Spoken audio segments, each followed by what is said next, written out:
Hello, I'm thrilled to be here. Of course, it's a little odd in the year 2020 because here for me doesn't mean New Mexico, but it also doesn't mean Gallaudet campus. I've actually haven't yet set foot on Gallaudet, and I'm living with friends, and I'm actually recording myself in their basement, talking to myself down here, so it feels a little bit odd. But I'm thrilled to be presenting to you nevertheless.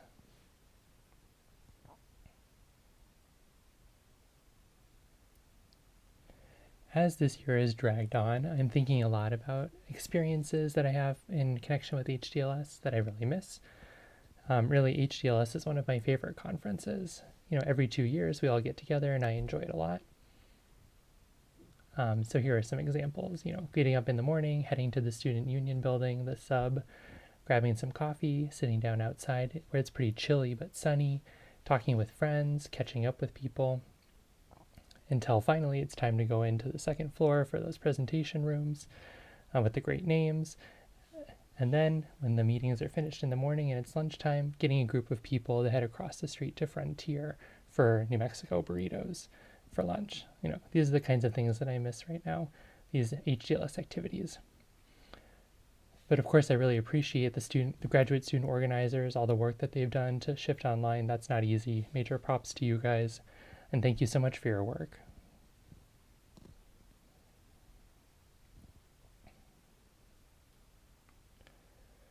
Before I really get going with the presentation, I have taken one quote from a movie that I think can be made to fit an academic context like this. When you read a paper as a graduate student, it becomes a part of your identity in a way that no other reading in your whole life does.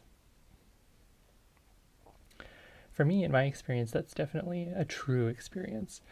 Here I've put my two papers that have really impacted and shaped how I think about linguistics.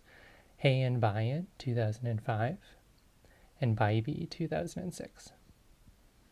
So what that means for you is if your internet goes down and you miss the talk, or while I'm presenting you get a little bit bored and fall asleep, you can just read these two papers and then you have a pretty good idea of how I think about linguistics.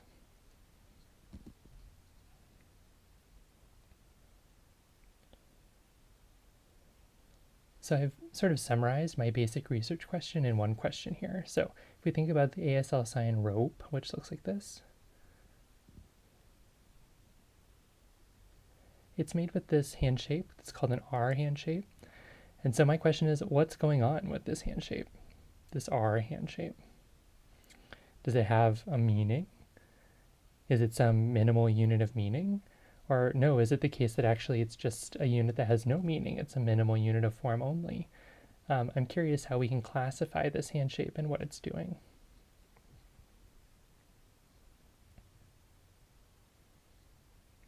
And my short answer to that basic question is no, that hand shape is not a meaningful unit. It's also not a meaningless unit. It's something else. So today I'm going to develop the idea of sign schemas, which I say like this, to try and pull us away from that distracting question of whether something has meaning or not. The way I view sign schemas as an emergent unit of language that have been extracted from a network of related individual tokens or exemplars. They're basically pieces of language that we've experienced, and from those we can extract patterns that become entrenched in our knowledge of language through repetition, usage, and experience. So here I have one example, the sign rope, which is written in these brackets as a pairing of form and meaning. So we can call that the citation form for this sign. It's some sign that people have extracted from their experience using language. It shows up in context where people talk about rope, that braided shaped thing. And so people use that sign in those contexts, and so it's easy to extract as a pairing of form and meaning. It's very conventional. It's established as an ASL sign. My point here is going to be to extend that idea of a sign schema to sub-sign parts as well. So we can talk about it here as a citation form, but I also want to extend this to parts of signs.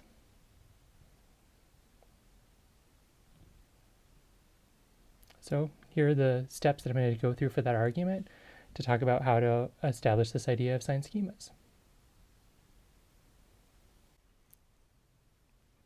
So I think here at HDLS, if I say that ASL linguistics has a structuralism problem, then people sort of know what I mean. But, if you don't believe me, you can trust Sherman Wilcox, because he's been saying this for a while now. Basically, he suggests that sign language linguists have carried forth and kept this idea of a building block model of linguistic analysis. And that means that we assume that languages are made from discrete individual symbols, and there's strict boundaries between them, and we can categorize them very clearly. So really, this means that everything in language should be able to be identified in neat categories that are strictly defined.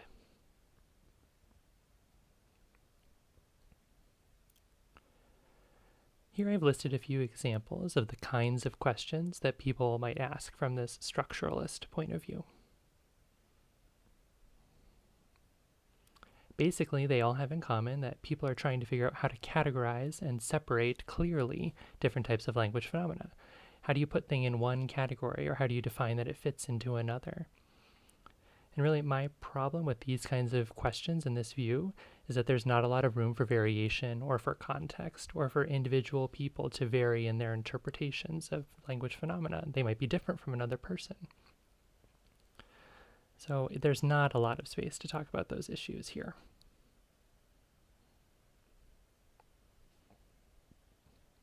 Instead, in my work, I try to take a usage-based construction grammar approach. And that's really a quite different view about what language looks like and how it works.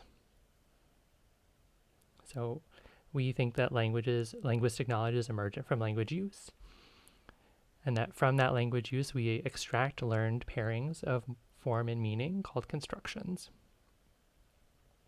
Those constructions, of course, can vary in size and complexity. They can be small and simple or quite large and abstract. But regardless of their size, small and large alike, they're all related to each other in one structured network of language knowledge. And those connections among those things in the network mean that there's a dynamic relationship between form and meaning. And that's a usage-based construction grammar approach. So we can replace those kinds of questions with the types of questions that might be asked from a usage-based construction grammar view. So if we're talking about any type of unit that recurs in sign or in speech, it shows up often, we can ask, well, which parts of this unit are more fixed and which are more flexible? Are there slots that can be filled in when we use this unit later? Suppose we identify some family of related units, some family of related words. We would then ask, what's the structure of that network? What does the structure of that network look like? How are these units learned and how are they processed? And if we think about any individual unit, what's the range of functions that it might have? In a certain context or across context, it might always mean one thing, or there might be a huge range of options and possibilities that it could mean. So it really depends on the context. So from this view, we expect to find variation and some flexibility in individual differences.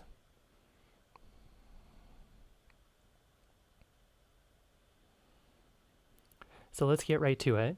Here I have an example that I took from a paper in 2000. Here's 5 ASL signs: mother, aunt, niece, girl, and woman, and grandmother. And if we analyze those 5 signs, these authors say, oh, it seems like they all have something in common. They all have the same place of articulation. They're all made in the same place here at the cheek. And they all seem to have some similar or related meaning. They all refer to female, women. But it's really only in these certain signs that we have this reliable pairing of form and meaning. This leads the authors of this 2000 paper to say, well, this really conflicts with our assumptions about how morphology should work. They say any attempt to call such a unit a morpheme leads to problems with the basic principles of morphology, which is that words should be able to be broken down exhaustively into morphemes and that those morphemes should not overlap. That's what they say.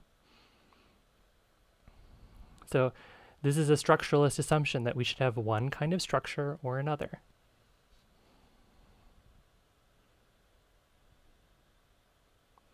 But I think we can leave that idea where it belongs in the 80s. We can just leave that idea behind. You know, the authors work hard in that paper to keep the assumption of structuralism, and they make up an entirely different kind of analysis, and that's fine, but we can also keep their analysis of the data and follow that data where it leads us.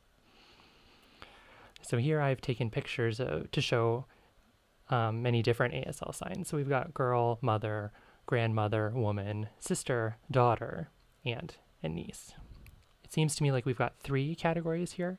Some signs are just made at that cheek location near the chin or cheek. Some start at that location, then move somewhere else. That's the second group. And the third group seems to be words that are borrowed from English a little bit, but they still seem to use that same chin cheek location. And they all refer to women or to female members of a family.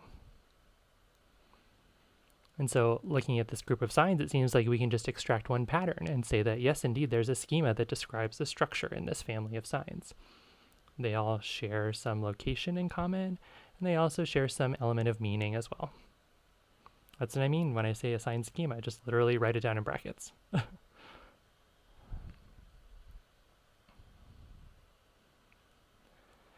So I have another way to show the same idea of a schema. So here we have 6 signs. I took 3 from the previous slide, and I've added 3 others. We've got mother and father in ASL. They're similar, except for the location of them is different.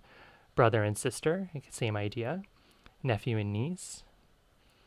So now we have 3 pairs of signs, where the location in the sign gives us information about the gender of the person, and everything else that's in the sign tells us about the kind of person that we're talking about, whether it's a parent, or a sibling, or a child of my sibling.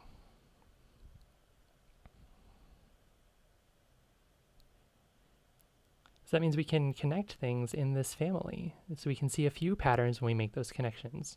We have a group of signs that all share this female element in common, signed at the cheek. A group of signs that have a male element in common. They're signed up here at the forehead. We also have pairs for parents, siblings, and so on. But we're not just picking the parts. We also have the full signs as well. We keep both in this kind of analysis. We have the full sign and the parts. Keep them both. Keep the sign and also the patterns that we can extract. And the reason for that is if we look at other signs in ASL that also use the cheek location, which of course shows up across a lot of signs, not all of them have to do with female family members, it seems. For example, if we have a sign like nothing or deny, they also are assigned at the chin, but now the meaning is more like negation in that family, another group of signs perhaps. Place names like Arizona and Israel are also signed at the chin. They use that same location, but they don't have anything to do with female family members. So we see there's different kinds of groups that use this same location in different ways in ASL. So it means that that location, the chin or cheek, only has a particular meaning because it shows up in certain signs in a family. We extract the meaning from that family of signs.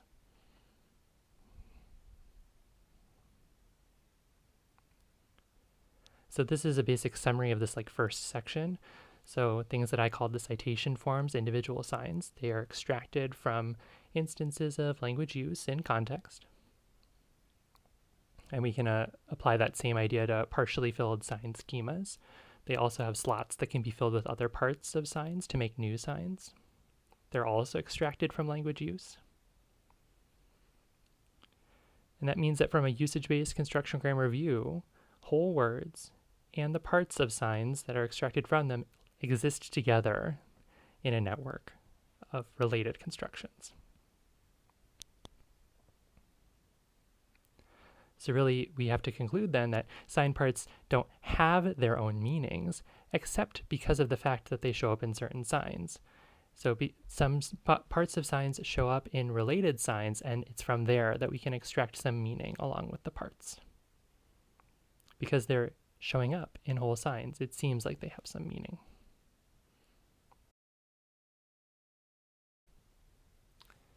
So maybe you've been watching so far and you're thinking, but wait a minute, what's really different about this brooch? I don't really get the difference. Well, for me, it's a question of whether something should be counted as a morpheme or should be counted as a phoneme, and so it doesn't have a meaning. I think that's a distracting question to ask. Instead, we can say schemas come from families of signs, and we then avoid that question because we keep both the whole sign and we recognize that signs have parts. So that instead says that we can ask other kinds of questions, like if we have a network of individual sign constructions, what does the structure of that network look like? Plus, linguists can identify and figure out some patterns, but we might also be curious about the types of things that are picked up and used by actual language users. They could be a little bit different. Some of the things that we recognize might only be obvious to us as linguists. So it's a different kind of approach, really. So to discuss this topic more, I've taken advantage of some new/old signs for internet terms. Remember really 5 years ago, ASL had a viral moment online. People were talking about how to sign certain things in ASL, even hearing people who don't know sign. So one example here, this is a sort of a popular article that was written. They asked 2 ASL signers to come into the studio to sit down and to make up ASL signs for internet slang, for English internet slang. And it also is nice because this article includes a little bit about their conversation with each other about how they made their decisions to make up signs. So here they say, oh, well, a few weeks ago, we got a list of words from this popular press article, and some of them were technical signs from words from the dictionary. Which one did you think was easy? Well, I thought selfie was pretty easy. Like a selfie is like a picture of yourself, right? So the conversation continues. One of them says, oh, but my sign was a little bit different from yours. I was more about pushing the button, but we both used the same concept. That's how they talk about these 2 signs in their discussion here. So I'll show you their 2 signs for selfie.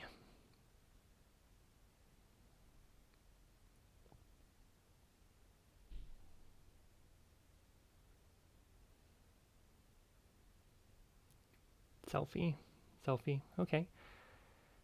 So then the conversation between the 2 of them continues, and one of them says to the other, oh, but which was the most difficult concept for you? And they say, oh, well, the most challenging one for me was photobomb.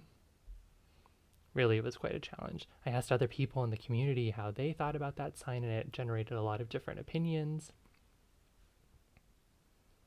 And of course, here I have the definition of photobomb as well. It's when you ruin someone's picture by popping into the frame. And so again, I'll show you their 2 attempts to come up with signs for that concept.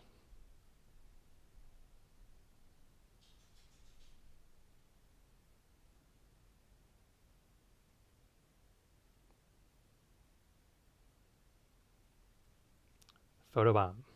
Okay.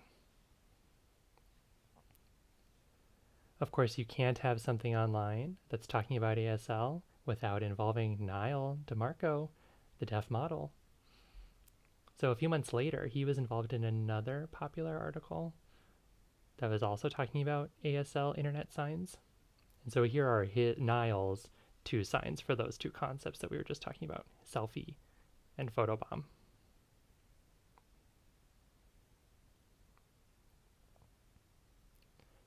I like working with internet data because it's sort of a natural experiment. People do what they're going to do online, and then as linguists, we can observe what they're doing with language and figure out what's going on. So I like that a lot.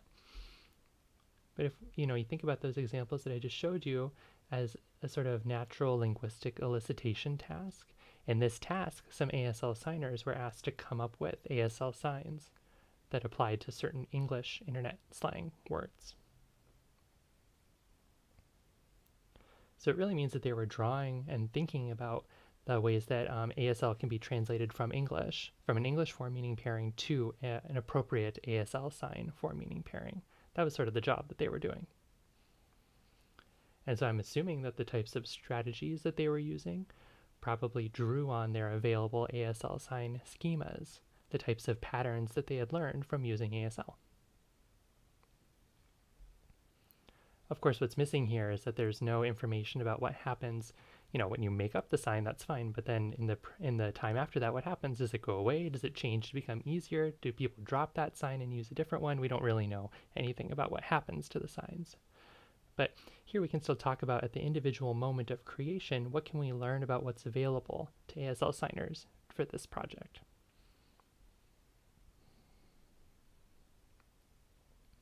Another way to think about that is instead of having individual pieces that are put together to build and make signs, we have more structure within a network. And so here I've taken some pictures from those 6 examples that I just showed you. But I think we can better organize them rather than just putting them in a list to actually show that structure. I'm very proud of that, so I'll show you it again.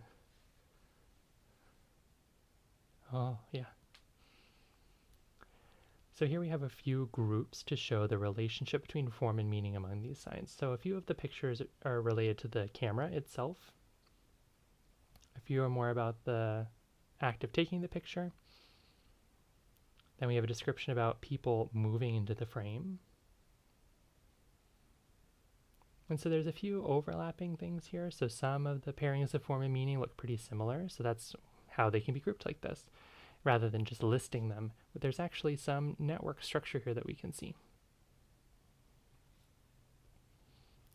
And so when I look at that, visual diagram of those different signs, it seems to me that we have parts of signs that are showing up that have been extracted from different types of signs.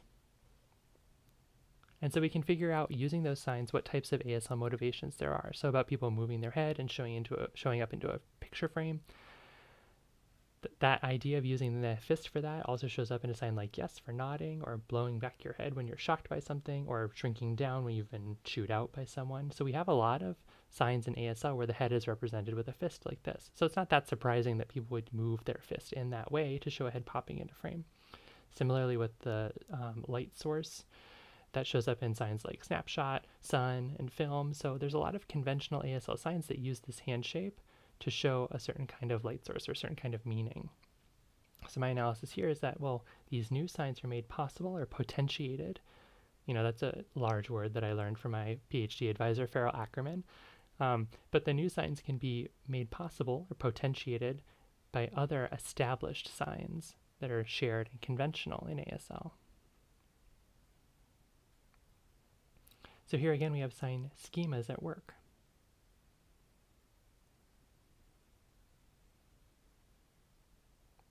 What I think is nice about new signs and creative use of language is that it can show us what people know about the languages that they use.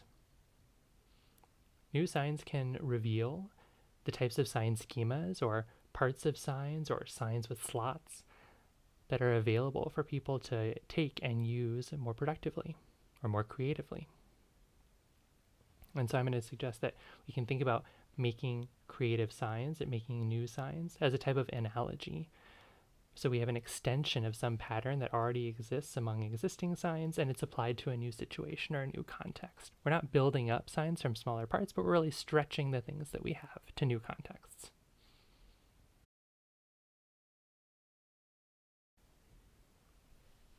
Okay, so now we're in the third part of the talk.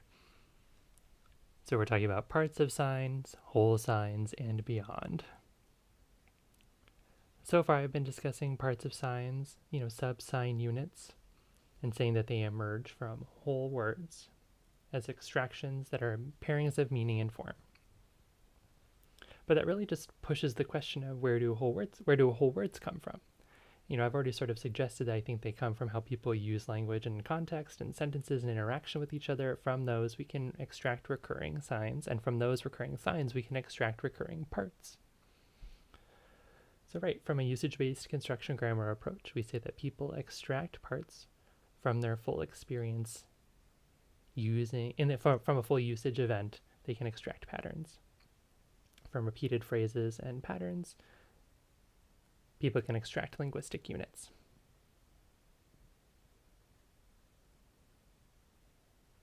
So for me, one diagram that I really think about a lot in connection with construction grammar is that we have units of language all the way from individual words to complex phrases. That's what this shows. So this one is from Goldberg, but other people have given similar types of tables showing this idea. But when we're talking about constructions or schemas, it's always in the same kind of continuum. Every unit of language is on a continuum with each other. It's all the same type of linguistic knowledge. So if we have words, then we can have more complex words. Then we can have schemas, which are words that have some parts filled in and also some slots that are not completely filled in. And then continuing down the list, we have idioms, which are phrases that people use with a fixed set meaning. Or we can have idioms where some parts are filled in and some are not. Then we get to language particular constructions, phrasal patterns that recur within a language that people have extracted and stored as part of their linguistic knowledge. And when I look at this kind of a list of constructions with everything varying in terms of its size and complexity in one table, it really makes me wonder, how does something like this apply to ASL? That's the next question. How can we extend this idea of a sign schema to larger units?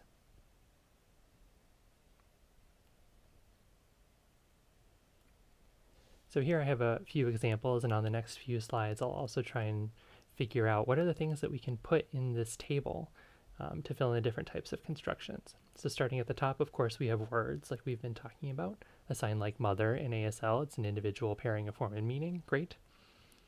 A sign like selfie, take a picture of myself, individual sign. From those individual signs, we've extracted schemas for, the examples we've been talking about, like female family members, signed at the chin, using one location systematically in those signs with that type of meaning. But also that idea of having a light source, using a particular hand shape to show the flashing light. It's really showing a part of a sign unit. So that could be a type of ASL construction. Now we've got these other two categories, fixed phrases and partially filled phrases, and those might tell us where the individual signs get their meaning, but also give us more abstract patterns that people can use. So what do those look like?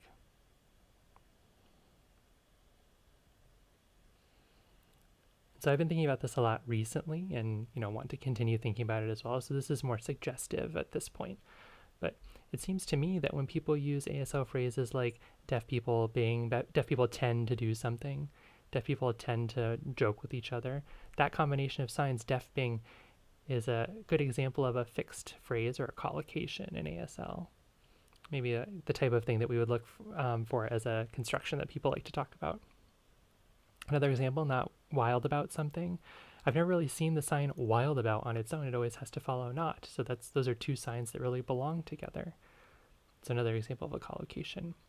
People here at HGLS and in the New Mexico group have also talked about, right, so Aaron Wilkinson has talked about this with not understand, where the sign understand moved down because it's been affected by the sign not ahead of it. So those are two signs that seem to be fixed together as a fused unit. And I've tried to suggest in some of my work that a collocation like bring in an interpreter is a certain type of verb that goes with a certain type of object, and those prefer to be with each other. So that's another pattern that we would expect people to extract in ASL. And Lynn Ho at this conference has also talked about, here at HGLS, maybe you saw her talking about what happened yesterday, the sign, what happened. And that's another example of a collocation where people are asking or giving particular types of information. It has different functions in different contexts. So these are the kinds of things that I think we should be looking for from this construction grammar approach.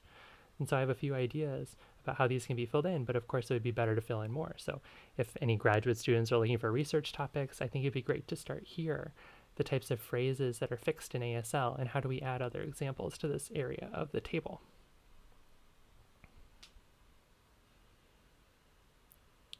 So next, trying to think about partially filled or more abstract phrases means constructional patterns that we can fill in, but they have slots that we can use productively. I think one obvious example, Terry Jansen has talked about the topic comment construction in ASL. And so we have some slot where we bring up something and then we say something about it. So to me, that seems like a pretty basic, straightforward example of a construction that we can put in this part of the table. There's slots that can be filled in. That's perfect. Another example from my experience as a learner of ASL, I've noticed that people often will be commenting, saying some long sentence, and at the end they'll add not. And then it really just throws you off if you're not ready for it, because it flips the entire meaning of the sentence. So people are just going along, and then if the not shows up, it can throw you for a loop. So I suppose that might be another type of ASL construction where we have a sentence, some sort of long phrase, that's the slot, and then not at the end. And so those two function together as a type of ASL pattern. Or when people say that in ASL, right? So HDLS conference, that's so typically HDLS. That seems also like a type of construction. So I would like to be able to find more abstract, larger schematic constructions to put in this part of the table. It seems like they're out there, but I'm hoping that people, including myself, can find more examples to add to this section in the future.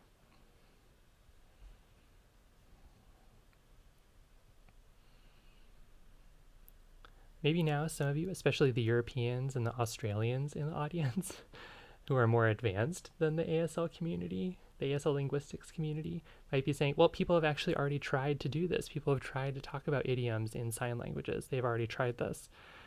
Do you know about that? And yes, of course, I do know one paper. There's one that I know of that has tried to, and I'll talk about that next. Basically here what's going on is we have a Lanneker style representation of the constructional network. So at the bottom left, we have very simple or atomistic and specific things. That means pretty much individual words. And this is data from Auslan, Australian sign. And so their sign for sister, for example, is a specific pairing of form and meaning. Their sign for paper, and it continues, and then we have more complex constructions like idioms. Things that are specific word units that are put together with a specific meaning. It seems that they couldn't find many examples in Auslan. That's why this part of the graph is pretty blank. Back to the left, when we go up, we see that things become more abstract units. So pointing signs that are in space or syntactic categories like noun and verb. And then at the top right of the chart, we have really pairings of units that have their own patterns. So like adjective, noun for description, that's sort of a grammatical unit. So I think this is a great example of that kind of thing that I just said that I wish people would do, looking for more complex types of schematic units and adding them to this table or to this graph. But there is one thing that I'm a little unsure about. In this paper, they were also trying to extend this idea to add depicting construction signs. And how they solved this idea, so they said, well, basically, it seems like when we have a depicting construction sign, there's a part of a sign that has its own meaning, but then they didn't quite know where to put those pieces that have meaning, so then they added them somewhere else. And so here we have a diagram with that original Lanneker style continuum, and then they added a second area of the graph for sub-sign units, subatomic units of meaning. And honestly, I understand why, I understand the impulse to do this, but I think this is going in the wrong direction. Because if you think about how Lanneker's continua are set up, how linguistic knowledge works, here again is like that same idea. We have a simple and specific area, that's words. We have a complex and specific area, that's idioms. We can also have simple and more schematic units. Those are word classes. We already have in between words and word classes an area for words with slots, words with parts. They're more schematic than individual words, but they're more specific than completely schematic word classes. They're a little bit more complex because maybe they have 2, 3, or 4 units also. So that's this yellow circle. I think that's where we can put these sign schemas. We really don't have to add a second area of the graph to account for subatomic units. We can just put them here where we put affixes and things like that. But I'm, of course, very happy that people are talking about this because I would like to have a system that applies for spoken language that can also apply to sign language to better understand how linguistic knowledge works in one type of continuum, in one type of format. So I think it's great. My suggestion is just to put them in the yellow circle, though, instead of adding a separate thing. Okay, I want to be sure that I clarify what I meant when I was talking about depicting construction signs a few slides ago, and how they belong in, and how they relate to sign schemas, rather. When we were talking about that example of photobomb, where someone's head popped into a picture frame, remember we saw 2 different ways that people tried to express that idea, showing, both showing a forearm coming into the frame is the idea. So that movement shows some body moving in a certain way, right? So we can make a link between, this part, the fist, is representing the head, and the forearm is representing the upper body, and that's how, if we move it that way, it shows that someone moves.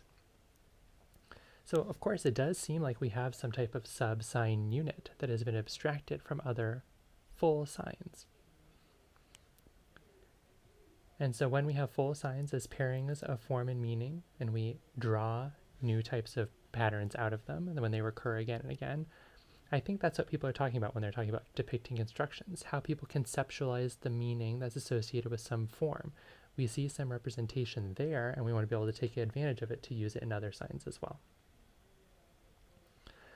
My basic point is that we don't have to add another separate category to handle that kind of morphology, because from a usage-based construction grammar approach, it's just regular morphology. We still extract it from usage events that we've experienced before, from signs that we've experienced before. And so when I said, oh, just put it in the yellow circle, I meant, I think that that's where sign schemas go. You know, we extract from signs patterns where there's things that are filled in and things that have slots, and we can use those to make other signs. They're a little bit more abstract or schematic than actual signs. They might also have a little bit more structure in them because there's multiple parts, but they're not fully schematic like word classes like noun and verb. And so I think that can solve this issue about where we would put a depicting sign. We treat it like any other regular type of morphology. That's what I've been presenting about today. And of course here, you know, when I came back to this slide, I wanted to also put in some other examples. So we've got constructions like the topic comment or things like def bing. I think that these are good. This is a good candidate for an ASL idiom. It's two signs that belong together with its own meaning. And so here you can see where I think some of these things go, including sign schemas in that yellow circle that I've made. Okay, so I've been presenting and talking a lot about signs and sign schemas, where I think we can apply them to new signs and how they get extended. Now finally, we're back to this original question that I started with. So in the ASL sign rope, this R hand shape, of course that sign rope is a pairing of form and meaning that's been extracted from people's experiences with language, things that are recurrent across experiences with language. You know, it shows up when people talk about rope, talk about that thing. It's an easy pairing to make. And now the question again is the hand shape, the R hand shape. What is it doing? We could, you know, is it representing the letter R from finger spelling? Like when we finger spell rope, R-O-P-E, that same hand shape shows up at the beginning of the word rope and also in the ASL sign rope. So it could be that we've borrowed the English R in the same way that we borrowed the words niece and aunt before too. So this is called initialization, when people borrow an English letter and put it on an ASL sign. So it could be a type of borrowing phenomenon.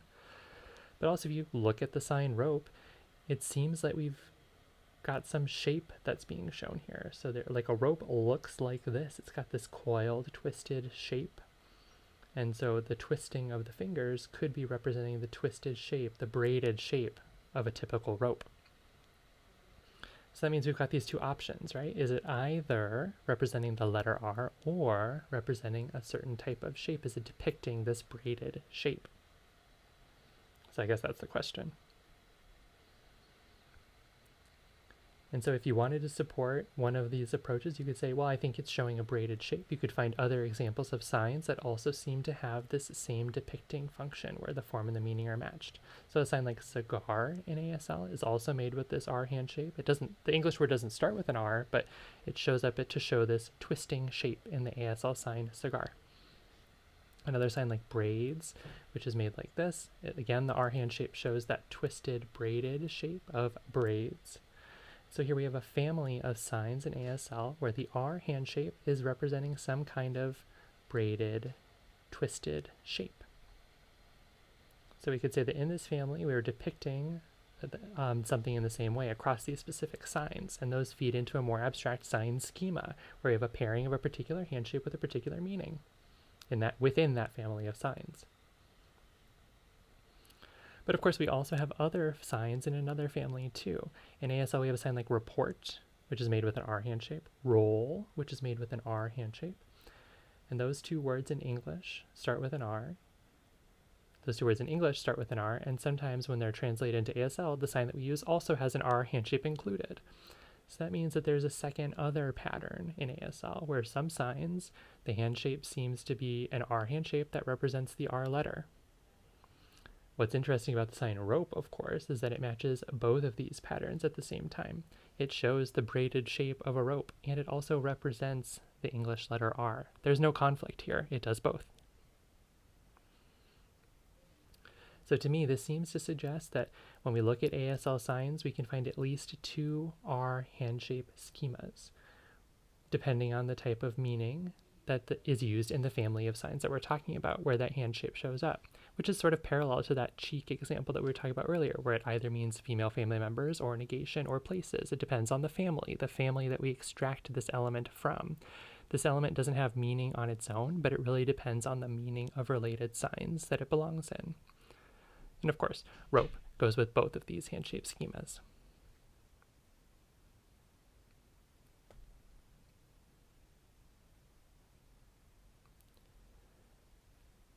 And so today I've been developing this idea of sign schemas. Of course, there's this idea of signs that have slots that can be filled in. And my point has been to emphasize when we think about language knowledge, if we consider it to be a network of related constructions that are of different sizes and different types of complexity, where we can have simple and specific words all the way up to abstract and more complicated idioms, everything should be described on a continuum as a construction. Within a system like this, a sign schema can easily be used to describe a unit such as an individual sign as a pairing of form and meaning, especially when it's a conventional meaning that people have learned as one unit, one fully specified sign. That's pretty easy. But I've also wanted to suggest that that same process of extracting something from use, figuring out what the pattern is, what often recurs with some mapping of form and meaning, that also applies to so-called sub-sign parts that we've been talking about. And that's where we can get meaningful morphological sub-sign units from that same process of extraction. And so that's where sign schemas come from. Okay, so this is my last slide. It's got the take-home points on it. So here I've been suggesting that sign schemas can include actual individual, that's an inclusive term that can include individual signs and also sub-sign parts, conventional signs and units within signs. The reason that I think we should adopt this approach is that it really emphasizes that we have some kind of continuity, some kind of structural continuity for linguistic knowledge, whether we're talking about individual words or phrases. It's all different sizes, but it's the same type of grammar. They're all called constructions. And what I like about this approach is that it asks and it leads us to think about how language users know things about their language, can use those patterns that motivate other types of creative use of language. So what we know from our language experience feeds into our use of language in our lives. And I like that instead of talking about constraints and rules and things that we can't do, because this actually allows us to focus on what people can do, which I think is a more positive framing for linguistics in general. Okay, so thank you so much. I think I have one last, right. Thank you for watching. And I want to be sure again to say thank you to the graduate student organizers. It's been a lot of work and I really appreciate that. So I'm happy to talk about this presentation in the Q&A with people, or if you're curious, you can contact me or during the actual session. So thank you.